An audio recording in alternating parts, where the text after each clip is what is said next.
What do Dune, superheroes, and quirky little webcams have to do with each other?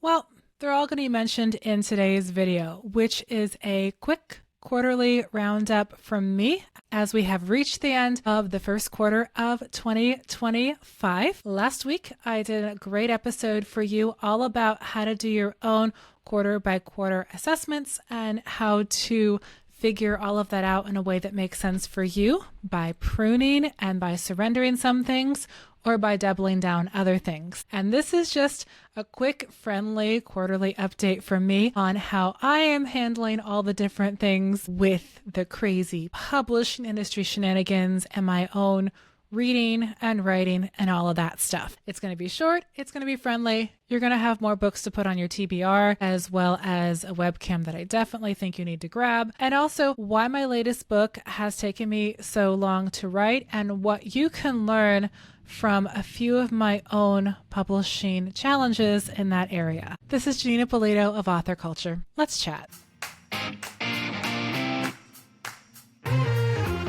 So first things first, if you're not aware of this, I actually moved my podcast and all of my extra stuff with it from Transistor to Substack. And the reason for that is that for me, Substack just worked better with my overall audience and who I wanted to reach and how I wanted to present my podcast. I love the blog style of Substack. I've actually really enjoyed that. I know in my episode back in January, I was like, I'm trying this new thing. Well, guess what? I really enjoyed the new thing. It's fun. I love the really streamlined blog style platform combined with some of the social media elements, but with no ads. And it kind of reminds me of a grown-up Zanga for those of you who did that whole blog ring thing or live journal thing or all that stuff. And so I'm happily ensconced on Substack. And I have a whole paid subscription platform on there as well. And subscribers get 1 to 2 additional podcast episodes a month that are focused on current events, and they're deep dives and they're a little more unfiltered and they're a solid perspective on current events that will help you to manage them well and to move ahead with your author life. They also get access to my exclusive subscriber chat, and they get the opportunity to submit episode requests and questions for Q&A. So if that sounds good to you and you love what I'm doing here, hop over to Substack and subscribe. It's $5 a month, $50 a year for 12 plus additional episodes a year with deep dives on current events in the publishing industry. Plus, you can request topics on specific areas that you need help on and ask questions. It's fun, it's great, and it really does support what I do here, including I have a new camera, and I am so thankful to my subscribers for that new camera. You guys are awesome, and it kind of moves with me, it has this fun gimbal, and so thank you, subscribers, for making this possible. And the next thing is Nobody's Hero has celebrated its first book birthday. Its book anniversary was about 2 weeks ago. Super, super thankful for this book and for the 30 reviews it has on Amazon as of this recording. So this is a fun superhero action adventure story. It exists. It is here. I'm excited for that. And you can grab it on Kindle Unlimited, or you can buy the paperback direct from me with extra swag, and it's autographed. And I also get more of the proceeds, or you can buy it in paperback online from all online retailers. And yes, book 2 is coming. I know it has really cool things in it, and it will happen. But first, as of this recording, I am close to finishing my current urban fantasy project set in the Steel City Genie universe, and it has been a bit fiddly.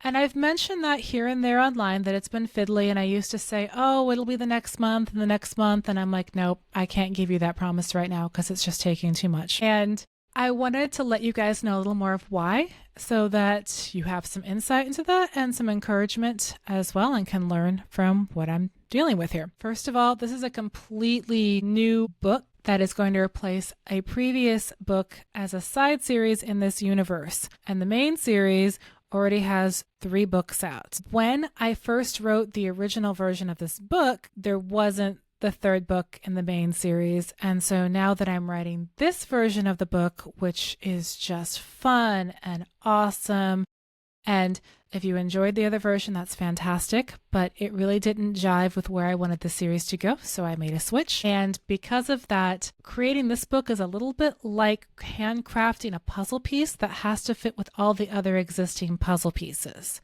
So, learning from me, if you're going to do a side series, really do create it alongside the main series as much as you can. In my case, I did that, but it really wasn't where I wanted the story to go. There was some hot mess around that. I'm just saying 2020 was a hard year, and we all know that. And on top of that, I was running a publishing house full time. And when you are the CEO of a publishing house, everyone else's books come first, and that is right and the way it should go. But because of that, I am still doing the work of making sure my books now are where they need to be, and that takes time. So I'm giving myself grace with that. And for those of you who are interested in writing side series that connect with main series, my first recommendation is do it consecutively. So write the main series, finish it, and then write the side series to happen after the main series in a chronological fashion, so you don't have to work crossover stuff. But if you must write the main series and then have the side series kind of happen at the same time, draft them side by side as much as you can and save yourself the headache. I couldn't avoid this headache because of my life situations, and I'm having to be at peace with that. But as much as your life season allows for it, draft everything out at once. You will thank yourself for it later. And again, I am thankful to all of you amazing readers who have been so patiently awaiting all of this. It is getting done. Just having to hand carve puzzle pieces to fit into this larger puzzle, it takes more time. And that's just where I'm at with that. And with that, I am taking my own advice with my last video on pruning, and I am focusing on getting this done and then getting the main series back into publication as well.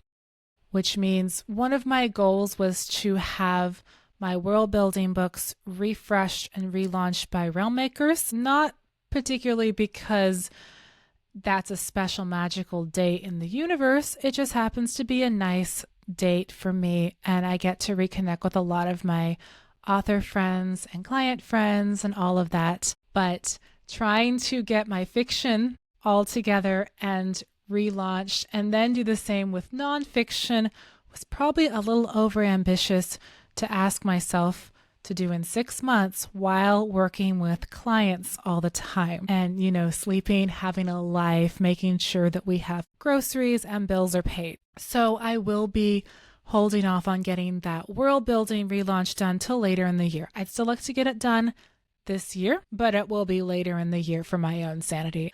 And last but certainly not least, here is some of my reading stack from this year. We got this and we got this. I realize these are not showing up on camera, but I will hold them up so you can see them.